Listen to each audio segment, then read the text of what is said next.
বাঁশলাউ গাছের ওয়ানজি কাটিং এবং পার্মানেন্ট ব্যবস্থা। আজ আপনাদের সাথে যে ভিডিওর বিষয়বস্তু থাকছে তা হচ্ছে কিভাবে বাঁশলাউ গাছের ওয়ানজি কাটিং করতে হয় এবং আমি ঘরে কিভাবে এর পার্মানেন্ট ব্যবস্থা করতে যাচ্ছি। হ্যালো এভরিওয়ান, আসসালামু আলাইকুম। কেমন আছেন আপনারা সবাই? আলহামদুলিল্লাহ, আমি তো অনেক ভালো আছি আর অনেক বেশি টেনশনে আছি, কারণ ঘর আমার গার্ডেন সেন্টার, তা নিশ্চয়ই অনেক আগেও দেখেছেন। বর্তমানে এই মে মাসের ফার্স্ট উইকে আমার ঘরের যে কী অবস্থা তা আপনারা কল্পনাও করতে পারবেন না। আমার ডাইনিং টেবিলে বসে খাওয়ার মতন কোনো ব্যবস্থা তো নেই। বাচ্চা কাচ্চা কনজারভেটিভতে এসে খেলার জায়গাও আমি অনেক খাপিয়ে ফেলেছি, কি করব। যাই হোক, সে কথা অন্য আরেক সময়। আজকের যে ভিডিওর বিষয়বস্তু তা হচ্ছে আমার বাঁশলাউ গাছের ওয়ানজি কাটিং এবং পার্মানেন্ট ব্যবস্থা। পার্মানেন্ট ব্যবস্থা বলতে আমি যা বোঝাতে চাচ্ছি, এটা বর্তমানে এখন ঘরে পার্মানেন্ট ব্যবস্থা হিসেবে রাখা হবে। শুধু একে বাহিরে স্থানান্তর করতে হবে, কিন্তু কোনো গাছপালা কোনো কিছুই স্থানান্তর করতে হবে না। যা করার আমি এখনই করব। আশা রাখছি আজকের এই ভিডিওটি আপনাদের ভালো লাগবে। যারা আজকে আমার এই ভিডিওটি প্রথম দেখছেন, প্লিজ ভিডিওটি ফ্রেন্ডস ও ফ্যামিলির সাথে শেয়ার করবেন। চ্যানেলে নতুন এসে থাকলে চ্যানেলটি সাবস্ক্রাইব করবেন, ফেসবুক পেজটি ফলো করে সাথেই থাকবেন। আর যারা অলরেডি সাবস্ক্রাইব করেছেন তাদেরকে অসংখ্য অসংখ্য অসংখ্য ধন্যবাদ। আশা রাখছি আজকের এই ভিডিও দেখে আপনারা অনেকেই উপকৃত হবেন। তো চলুন আমার বাঁশলাউ গাছের দিকে আমরা এগিয়ে যাই। নিশ্চয়ই মনে আছে আমার 3টি বাঁশলাউ বীজ থেকে 3টি গাছ হয়েছিল। একটি অলরেডি আমেনা বুড়ির জন্মদিনের সময় গ্যারেজে থাকার কারণে ঠান্ডায় মরে গেছে। আরেকটি গাছের উপর আমেনা বুড়ি একটি টয় ফেলে নষ্ট করে দিয়েছে। আরেকটি গাছ বুড়ির জন্মদিনেও আমি কিন্তু আমার ডাইনিং টেবিলের পেছনের যে উইন্ডো সেল সেখানে রেখেছিলাম। যারা দেখেননি, প্লিজ আমেনা বুড়ির জন্মদিনের ব্লগটি একবার দেখে আসবেন। এই ভিডিওর নিচে আমি লিঙ্কটি দিয়ে দিব। তো চলুন, আমি কি করতে যাচ্ছি এমন পার্মানেন্ট ব্যবস্থা যে আমাকে সামারেও এই গাছ নিয়ে আর কোনো টেনশন করতে হবে না। একবার ঘুরে দেখে আসি। শুরুতেই দেখাচ্ছি আমার বাঁশলাউ গাছটি কিন্তু একটি 5 লিটারের তেলের গ্যালনে ছিল, নিশ্চয়ই আপনাদের মনে আছে। এই সেই গ্যালন। তো এখন আমি এই গ্যালনটিকে যা করেছি, গ্যালনের যে নিচের অংশ তা আমি খুবই সাবধানতা অবলম্বন করে এই যে কেটে নিয়েছি। আপনাদের সবার কাছে রিকোয়েস্ট, যারা একেবারেই নতুন তারা এই কাজটি করতে যাবেন না। করতে গেলে দেখা যায় নিচের যে মাটি একবারেই হুড় হুড় করে নিচের দিকে পড়ে যাবে। আর এই কাজটি করার আগে 3 থেকে 4 দিন কোনো পানি দেবেন না, এতে করে শিকড় মাটিকে আঁকড়ে ধরে রাখবে, আর যে কারণে নিচের দিকে পড়বে না। আর নিচের যে প্লেট তা এর থেকে বেশি আর কাটবেন না।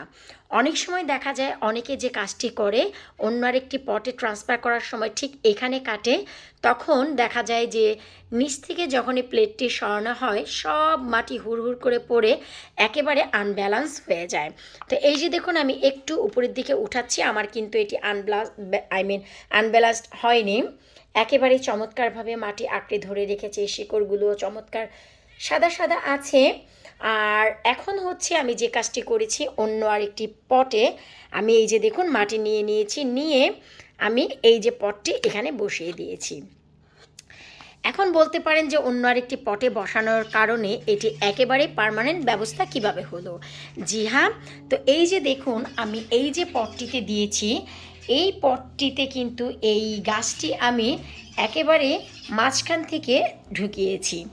এই যে দেখুন, আমি কিন্তু ঘরেই আরও একটি মাচা দিয়ে দিয়েছি। হাস্যকর অবিশ্বাস্য হলেও এটাই হচ্ছে একেবারে সত্যি। এই যে দেখুন, তো আমি যে টপটি নিয়েছি আমার ঘরের দিকে প্লিজ আপনারা তাকাবেন না। ঘরের অবস্থা একেবারেই বেহাল। ডাইনিং টেবিলের উপর থেকে শুরু করে এমন কোনো জায়গা নেই আমার ঘরে লাঠি গুঠি আর কোনো যন্ত্রপাতি গাছপালা নেই। এতটাই ব্যস্ত যে আমার আমেনা বুড়ির জন্মদিনের ডেকোরেশনের এই যে ড্রপটি খোলার মতনও সময় আমার কাছে নেই। তো যাই হোক, এই যে দেখুন আমি কিন্তু মাচা দিয়েছি। তো মাচাটি আমি 4টি ভাগে কিন্তু ভাগ করেছি। এই যে একটি ভাগ, এই যে একটি ভাগ, এই যে একটি ভাগ, আর এই যে একটি ভাগ।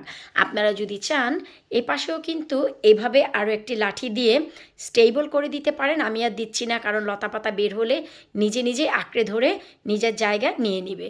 তো এই যে দেখুন যে আমি মাচাটি যে দিয়েছি, আমি একটু দেখানোর চেষ্টা করছি।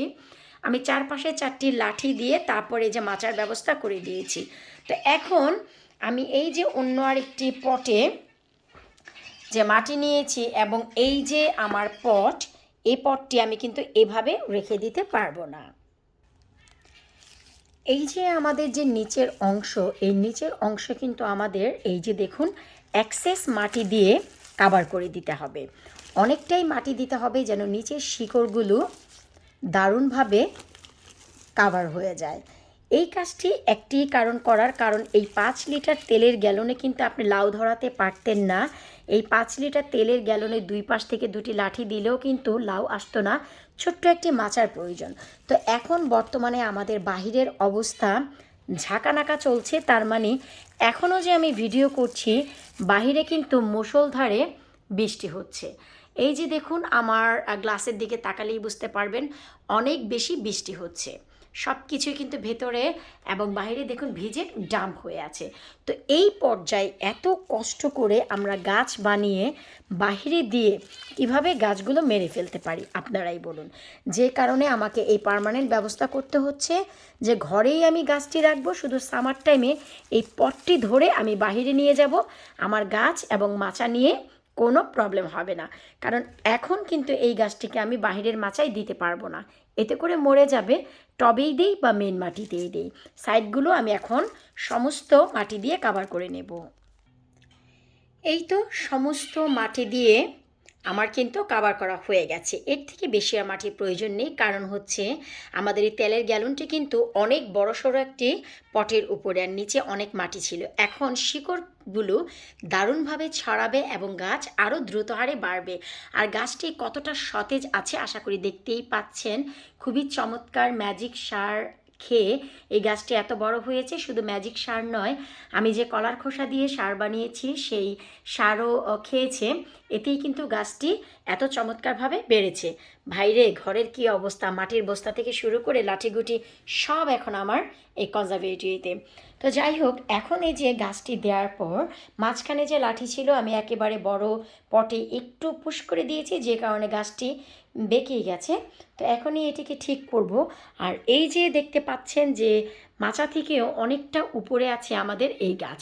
এখন মাচার উপরে এই গাছটিকে চমৎকারভাবে সেট করে দিতে হবে।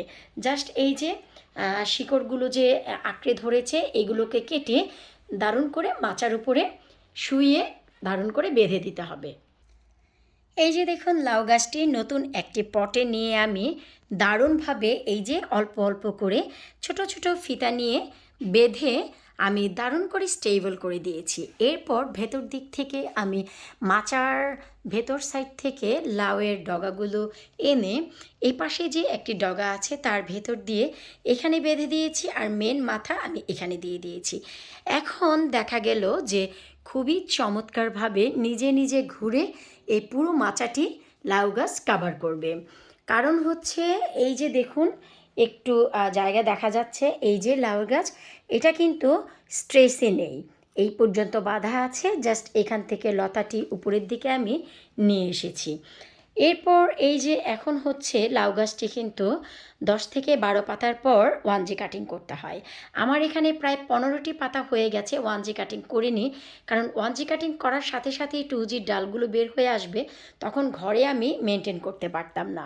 যে কারণে আমি শুরুতেই আগে গাছটিকে পার্মানেন্ট একটি স্থান দিয়ে নিলাম।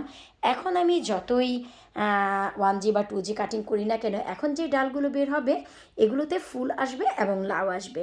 তো চলুন এখন আমরা এই একই ভিডিওতে 1G কাটিংও দেখে নিচ্ছি। এই যে দেখুন আমাদের যে লাউ গাছের সর্বশেষ মাথাটি, যা একেবারে গোড়া থেকে এসেছে, সামনের যে অংশটি আপনারা দেখতে পাচ্ছেন, এই যে সামনের অংশটি ছোট একটি পাতা রেখে আমি এই অংশটিকে কেটে ফেলবো একটি শার্প নাইফের সাহায্যে। আপনাদের একটু লক্ষ্য করে দেখতে হবে যে একটি পাতা কিন্তু অবশ্যই রাখতে হবে।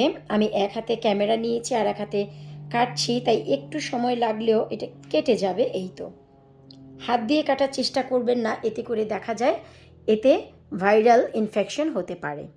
চমৎকারভাবে কেটে দিয়েছি। এখন হচ্ছে এই যে এখান থেকে কাটার কারণে মাঝখান থেকে আমাদের টুজির ডাল বের হবে।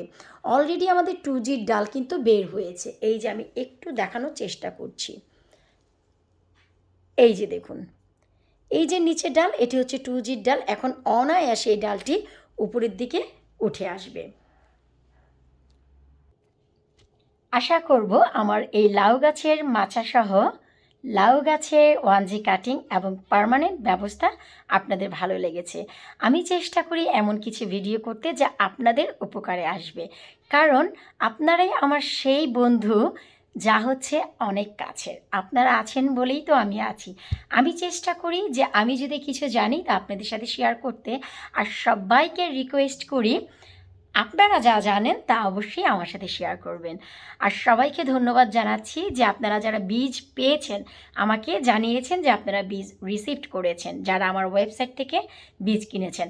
আমি সবাইকে আপনাদেরকে রিকোয়েস্ট করছি যে যারা আমার কাছ থেকে বীজ নিয়েছেন, শশার বীজ, লাউয়ের বীজ এবং পুঁইশাকের বীজ, অনেক বীজ নিয়েছেন আপনারা, প্লিজ আপনাদের বীজের জার্মিনেটের পর বা ছবি, বীজে জার্মিনেটের পর বা গাছ হওয়ার পর অবশ্যই তার ছবি তুলে আমার পেজে শেয়ার করবেন, অথবা ভিডিও করে আমার ভিডিওর নিচে লিঙ্কটি দিয়ে দিবেন। আমি দেখব যে আপনারা কিভাবে আমার বীজ দিয়ে গাছ বানাচ্ছেন। আজকের মতো বিদায় নিচ্ছি। পরবর্তী এমনই ইউনিক কোনো ভিডিওতে আবারও দেখা হবে। আল্লাহ হাফিজ।